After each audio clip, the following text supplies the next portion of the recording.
cannot be with you today. As luck would have it, my son's eye doctor appointment got moved to the exact same time, but here I am. Wanted to send a video to say hello and welcome you to Trent and just share a little bit about myself and my role here at Trent. So, my official title is Campus Instructional Support Facilitator, and several things fall underneath that title. I am your 504 campus coordinator. I am your MTSS campus coordinator. I am the STAR testing coordinator. And then there's a lot underneath that I also help or support as well. TELPAS testing, for example, STAR Alt 2 testing. And you'll see me morning, afternoon duties and doing all those extra duties as assigned. So a little bit about where I am in the building is I am on the counselor's AP side. I do have an office over there kind of tucked away. In my door, you are welcome to come by anytime, whether come see me in person, send me an email. You are welcome anytime to come talk, process, ask questions, whatever I can do to help you in this journey. A little bit about myself. Obviously, all these pictures don't share everything, but that one in the middle is my world. That's my son, Micah, and my husband, Daniel. And you will hear a lot about them, especially my little guy. Sorry, can't help it, but he is starting kindergarten this year. So this will be year 20 for me in middle school. And him and I are learning together all these elementary things. But those two are my world.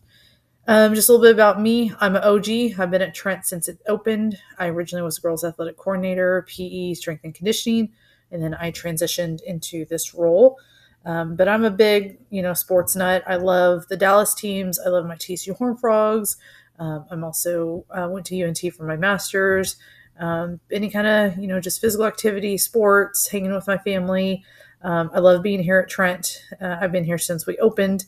And it's just been a really, really good, positive growth, culture type place to be at. My funny line is, I'm not going until they get rid of me. But here are little things, like I said, my responsibilities.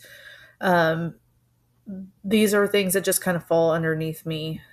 STAR, we won't look at that right now, but we do get amped up for all that starting next semester. But we'll start our year off with some 504 things, that RTI, MTSS, and kind of get that figured out. We are a pretty good, well-oiled machine. We have some things, procedures in place that do work really well for our campus. Some things I need to tweak and update here and there. So I'm always open to hearing your feedback. But we also play a big role in getting those students the support that they need if RTI Tier 2, 3 are not enough, or if Section 504 is not enough. So it's kind of my responsibility is to kind of guide and lead those things, getting your input, your feedback, and things like that, your knowledge of the student to make sure that we do get them the correct support that they need. And then I kind of handle it from there. One of my biggest roles is that Section 504 campus coordinator. And you're going to do or have done your 504 compliance training online with all of your other types of training. And this is just kind of a little snippet of what Section 504 is. Right now it is a federal law, and it falls underneath the Rehabilitation Act of 1973. And it's intended to level the playing field for those who have disabilities, or if they can't access the curriculum like their other students. So we make sure that they have those things in place, that they can get curriculum just like any other student. To qualify for 504, you do have to have a physical or mental impairment that substantially limits major life activities. Not all 504 students have an academic need. Sometimes students under 504 are medical, like diabetes. Sometimes we'll have Section 504 students whose grades, ability to learn, things like that are not impacted whatsoever, but they might need help socially or with attention and focus, things like that. So Section 504 is not necessarily because you can't learn or there's a deficit there. It could just be for any type of impairment that student might have common ones, ADHD, anxiety, depression. Those are pretty common. Dyslexia, if they've been dismissed from special education, those are all pretty common that we see. What I'll need from you guys with Section 504, of course, you'll be implementing those accommodations in the classroom. You will get all of your students' 504 plans that you'll be able to read through, look over the accommodations, and figure out how to implement those in your room. You will communicate with parents, communicate with me. There will be times that you'll have to attend committee meetings, whether you're the only teacher in there, or you might be a group of teachers as well. Just kind of depends on what the needs are. I will always ask for your input for those 504 students as meetings come around. And of course, working through if a student needs to be dismissed, or maybe it is time to refer to more supports like special education. You will always have to verify accommodations as we do have multiple meetings throughout the school year. Our campus is pretty high.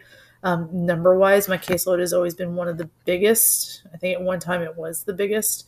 And then we'll also have to verify that you have read through all of your students' accommodations before the first day of school. Take a breath. I promise I will get you through that and help you do what you need to do and have it kind of all laid out for you. MTSS, pretty similar to 504. I've been in this role long enough where I try to kind of mirror those to keep the procedures similar with some things different here and there. But again, implementing the accommodations, communication with me, parents, being in those meetings, and verifying those accommodations as well. When we do get to testing season, everyone will have a role for sure. Right now, I would just assume that you will be providing the STAR test. And how we get ready is that we make sure every single, teacher, professional is prepared here on campus to give it. One of our biggest mottos that you've probably already heard by now or will hear is see a need, fill a need. So that way we just make sure everyone's prepared and not kind of a surprise if you were to give the test and not be prepared. But again, my brain's not in STAR mode right now. We'll get there when it's time. But just be prepared. So how will I know who my 504 students are? This will also be the same for MTSS. Again, all of this will be in writing for you, so you'll have it to look at, kind of like in a to-do list format. We use Frontline as a district, and that's where everything is housed. So it's very nice to have one central location to find those different types of plans, accommodations. But you will get to see a list in Frontline. eSchool, you will also get to see a list of students because there's a triangle next to their name that symbolizes if they have any type of supports. For 504, it's O, and for MTSS or tiered supports, it is tier. Again, you will need to view those plans before that first day of school. Trainings. So there's a lot of trainings that do happen. You did or have done your compliance training. We will have more that are campus specific needs and things that I get out to you so you know what to do. We'll go over Frontline together that covers all those plans. We will have some pretty in-depth STAR training as well, but we'll get that when it comes to springtime, and we'll get that for you. But most importantly, I'm here to help you. Anytime you have a question, or let's say you're about to call a parent, or a parent reaches out to you and has questions and you just need to process that conversation prior to it happening, come see me. I'd rather us figure it out prior to rather than afterwards maybe have a different type of conversation or, more things that we have to address. So please come by anytime, email me, drop by, we'll make it work. No problem. I like to put all of my information in a centralized location as well. So I do have my own website that I'll push out to you as well, where just everything just kind of gets put on there. So if you need any resources, if you need like our STAR stuff later on, 504, MTSS, it's just going to be all on my website for you. And that way you can find it instead of looking through and digging through all of my emails, because you're going to get a lot. That's just part of it. Again, if you have any questions, please reach out anytime. My email was at the start of this presentation. just look me up. Stephanie Constanzo, I'm in there.